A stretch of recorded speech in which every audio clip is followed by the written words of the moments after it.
کہ جب بچہ شکم مادر میں ہوتا ہے تو وہ 3 پردوں میں ہوتا ہے، ایک جھلی کا پردہ، ایک رحم مادر کا پردہ اور ایک پیٹ کا پردہ۔ تو 3 پردوں میں وہ بیچارہ بڑی عجیب سی حالت میں ہوتا ہے۔ یہ اس کا پہلا مرحلہ ہے تخلیق کے بعد۔ اس کے بعد پیدائش کا دوسرا مرحلہ ہے۔ یہ زچہ بچہ دونوں کے لیے موت و حیات کے مرحلے ہوتے ہیں۔ اس کے بعد وہ پیدا ہوا، اس دنیا پہ آیا، تو اس کی مشکل کیا ہے؟ زبان ہے، بولنا نہیں جانتا، دیکھتا ہے پہچان نہیں سکتا، سنتا ہے سمجھ نہیں سکتا، ہاتھ ہیں پکڑ نہیں سکتا، ٹانگیں ہیں چل نہیں سکتا۔ کتنی مشکل بن گئی۔ یہ سب کچھ چیزیں ہونے کے باوجود بھی وہ بے بس دکھائی دیتا ہے، اس کو دودھ مانگنے کے لیے بھی رونا پڑتا ہے۔ تو یہ ایک مرحلہ تھا۔ پھر آہستہ آہستہ اس نے بولنا سیکھا، ایک ایک حرف کر کے، لفظ جوڑ کے وہ جملے مکمل کرتا رہا۔ آج تو زبان کا طوطی بولتا ہے، آج تو بات کریں تو جو ہے وہ ماحول تھم جاتا ہے، لیکن انسان ذرا پلٹ کے آغوش مادر میں تیری ماں نے ایک ایک حرف تجھے سکھایا تھا، ایک ایک لفظ تجھے سکھایا تھا، لفظ کر کے، حرف کر کے جملے بنے، اور آج تیری گفتار کی شوخی کے تذکرے زمانے میں ہیں، تو پھر تجھے بولنا سکھایا۔ تو چل نہیں سکتا تھا، آج تیری جو ہے وہ جولانیاں دیکھنے والی ہیں، تیری رفتار کو کوئی چھو نہیں سکتا ہے، تیری آنکھوں کی بجلیاں آج عقابوں سے بڑھ کر ہیں، آج تیرے کانوں کے اندر نغموں کا جہاں آباد ہے، آج تیرے ہاتھوں کی گرفت کہ آگے شیر غراں بھی ہو تو وہ بھی بے بس ہو جاتا ہے، لیکن دیکھ تو کتنا مجبور تھا۔ اچھا چلو وہاں سے آگے آئے، پھر زندگی کو سیکھنا پڑتا ہے، آداب سیکھنے پڑتے ہیں، کس سے کیا بات کرنی ہے سیکھنا پڑتا ہے، آگے بڑھے، جوانی کی دہلیز پہ پہنچے۔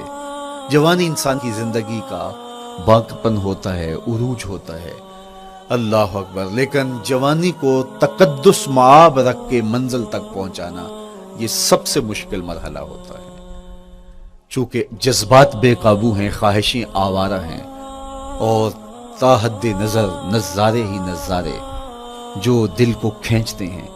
اب اپنے تقدس کو جو شخص محفوظ رکھے، کائنات میں سب سے قیمتی جوہر حضرت انسان کا اس کی عصمت کا جوہر ہے، اور سب سے حسین چہرہ وہ ہے جو جنسی کالک سے اپنے آپ کو بچا لے۔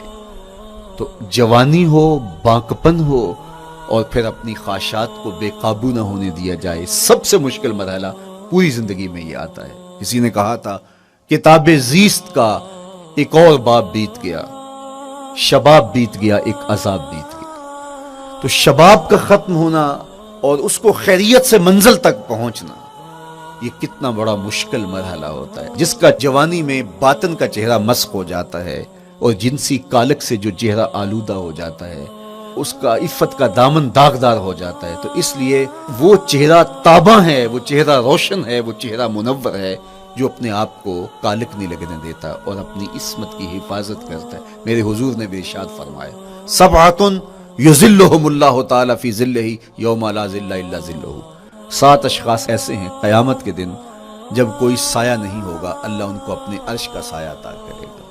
ان میں سے پہلا شخص امام عادل حکمران، دوسرا شخص وشاب نشأ فی عبادت اللہ، وہ جوان جس کی جوانی اللہ کی عبادت میں بسر ہوئی۔ تیسرا وہ شخص ورجل قلبہ معلق بالمساجد، وہ شخص جس کا دل مسجد میں لگتا ہے، مسجد میں جمتا ہے۔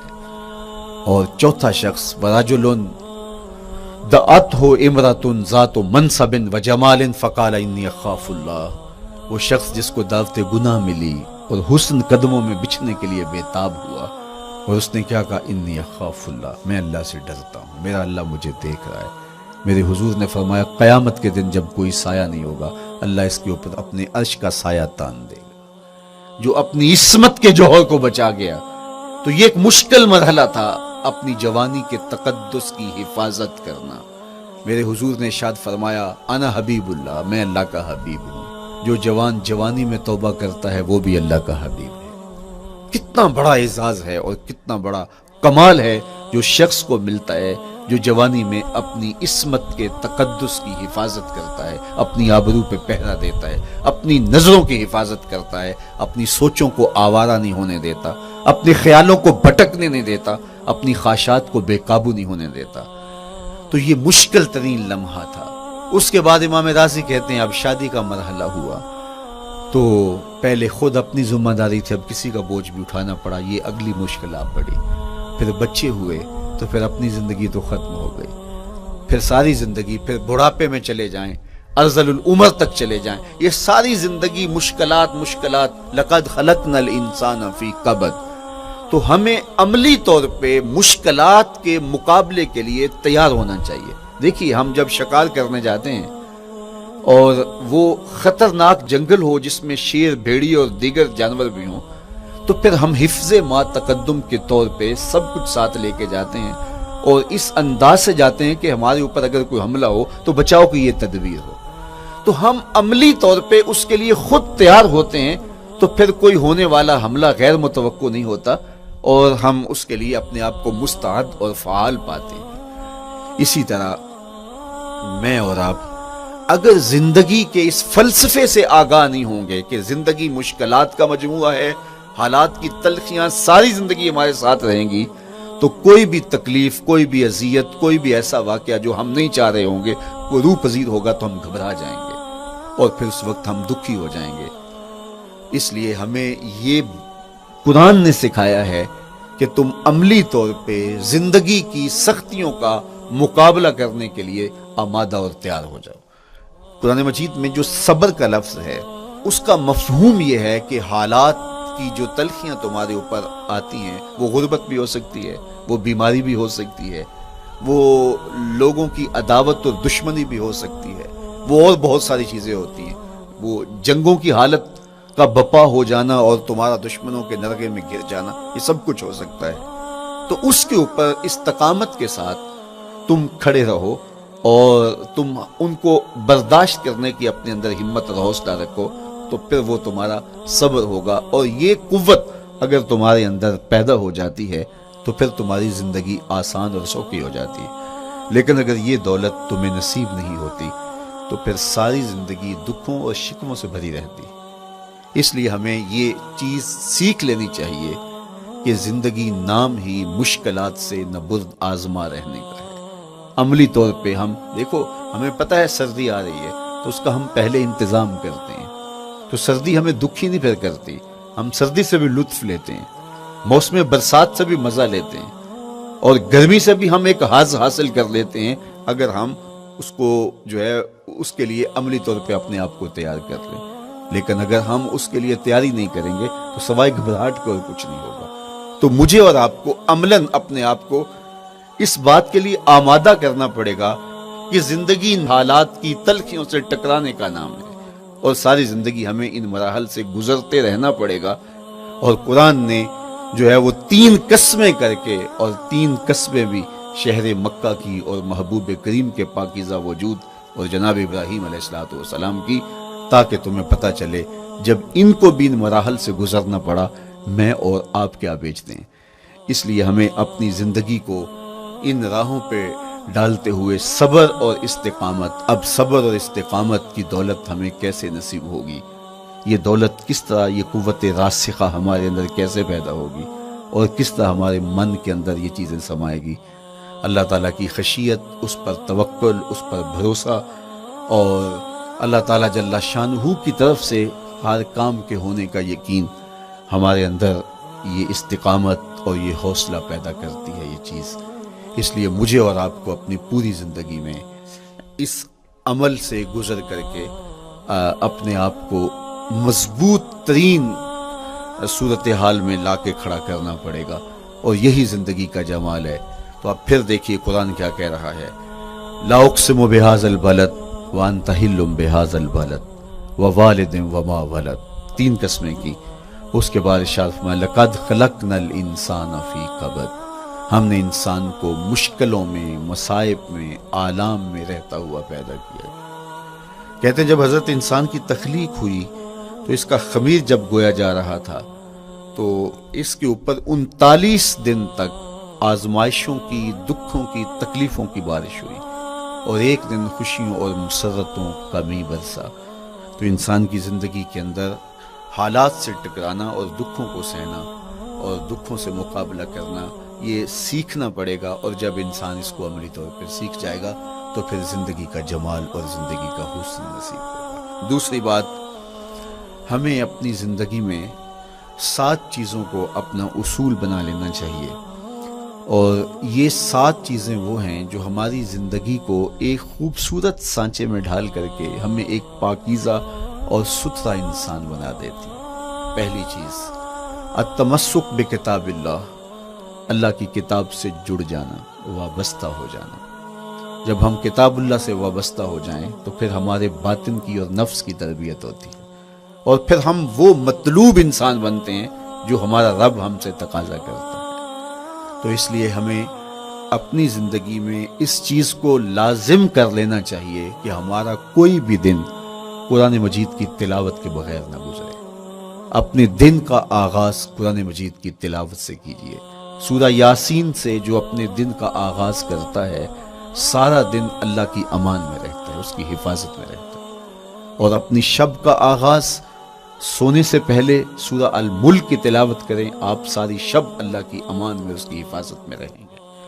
اور قرآن مجید کو سمجھ کر اس کے مفاہیم و مطالب کے ساتھ ایک رکوع کم از کم پوری زندگی، اپنی زندگی کے نصاب میں آپ کتنا وقت مختلف امور کے لیے سر انجام دیتے ہیں۔ یہ کتاب انسانی ہدایت کے لیے، انسانی تربیت کے لیے، اس سے کوئی اور بہتر اور مؤثر جو ہے وہ نصاب نہیں ہو سکتا ہے۔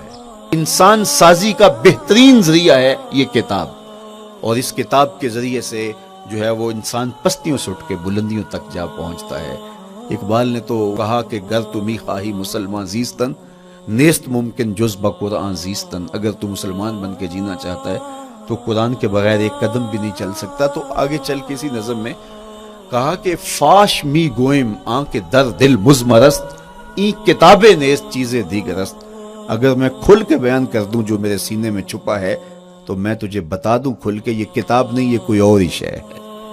کن لوگوں کو کہاں سے اٹھایا اور یہ کتاب کہاں تک لے گئی، جو باہمی جنگ و جدل میں الجھے ہوئے تھے اور حرف شناس بھی نہیں تھے، جو سواد آشنا بھی نہیں تھے، پھر انہوں نے جو ہے وہ روما کی سلطنت بھی الٹ کے رکھ دی۔ یہ کرشمہ تھا اس کتاب کا، جس نے زندگی کا جمال ان کی روحوں کے اندر پیدا کر دیا۔ تو میں اور آپ اپنی زندگی میں قرآن مجید سے کبھی بھی دور نہ ہوں۔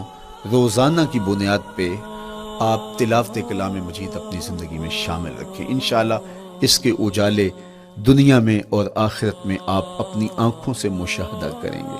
حضرت امام احمد بن حنبل فرماتے ہیں، میں نے رب سے کہا کہ مجھے اپنا قرب عطا کر، آواز آئی میرا قرب چاہتے ہو تو قرآن پڑھا کر۔ یہ رب کی قربت کی بھی ضمانت ہے اور ضبط نفس اور باطن کی تربیت کا بھی ذریعہ ہے۔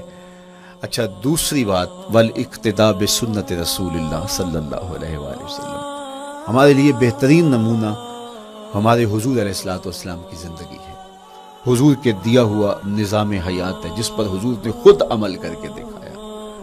میرا عشق رسول، میری محبت رسول اس بات کا تقاضا کرتی ہے کہ میں ان کے طریقہ حیات کے مطابق اپنی زندگی گزاروں۔ اسلام دعوے کی بات نہیں کرتا، دلیل ہم سے مانگتا ہے۔ آج میں کہتا ہوں میں عاشق رسول ہوں، اور اتنا بڑا عاشق رسول ہوں کہ میرے جیسا زمانے میں دوسرا کوئی نہیں۔ میرے جذبات ایسے دکھائی دیتے ہیں آسمان کو چیر دوں گا اور زمین کو پھاڑ دوں گا، لیکن ہمسایوں کے ساتھ میرا سلوک بتاتا ہے کہ میں عاشق رسول نہیں ہوں۔ دوستوں کے ساتھ میرا رویہ بتاتا ہے کہ میں عاشق رسول نہیں ہوں۔ میں کسی سے وعدہ کرتا ہوں اور پھر اس پہ پورا نہیں اتر پاتا، تو صاحب پھر آپ عاشق رسول نہیں ہیں، آپ کچھ اور ہیں۔ عشق رسول تو یہ ہے کہ میرے محبوب علیہ السلام نے کسی سے عہد کیا ہے کہ تمہارے آنے تک میں یہاں کھڑا ہوں، اور وہ جا کے بھول جاتا ہے، اور میرے حضور 3 دن وہاں منتظر رہتے۔ وہ اچانک گزرا اور دیکھا تو حضور علیہ السلام کھڑے ہیں، تو خود پریشان ہوا۔ صرف اتنی بات اسے کہی، صاحب تو نے مجھے مشکل میں ڈال دیا، تو نے مجھے مشقت میں ڈال دیا۔ عہد کیا ہے تو پھر اس کی پاسداری نبھا کے دکھائی۔ اللہ اکبر! میں اگر حضور سے محبت کرنے والا ہوں تو میرا رویہ بتائے کہ میں عاشق رسول ہوں۔ میری زبان پہ جھوٹ نہیں بول سکتی۔ آپ سے پوچھا گیا کہ مومن بزدلی کر سکتا ہے؟ کہا نہیں، بہادر ہوتا ہے، لیکن ہو سکتا ہے کبھی اس سے بزدلی سرزد بھی ہو جائے۔ پھر پوچھا گیا کہ مومن بخیل ہو سکتا ہے؟ کہا نہیں، سخی ہوتا ہے۔ لیکن ہو سکتا ہے کبھی اس سے بخل بھی سرزد ہو جائے. پھر تیسرا سوال حضور سے کیا گیا مومن جھوٹا ہو سکتا ہے؟ فرمایا جھوٹا نہیں ہو سکتا. یہ پکی بات ہے کہ مومن جھوٹ نہیں بول سکتا. میں اور آپ اپنے رویوں میں دیکھیں کہ ہم کھڑے کہاں ہیں. آج ہم ان جگہوں پہ بھی جھوٹ بولتے ہیں جہاں جھوٹ بولنا ہماری مجبوری بھی نہیں ہوتی، چونکہ یہ ہماری فطرت ثانیہ اور عادت بن چکا ہے، اور ہم اس کو برا ہی نہیں سمجھتے. جبکہ جھوٹ جب کوئی شخص بولتا ہے، حدیث پاک میں آتا ہے اس کے منہ سے بدبو نکلتی ہے، رحمت کے فرشتے 1 میل دور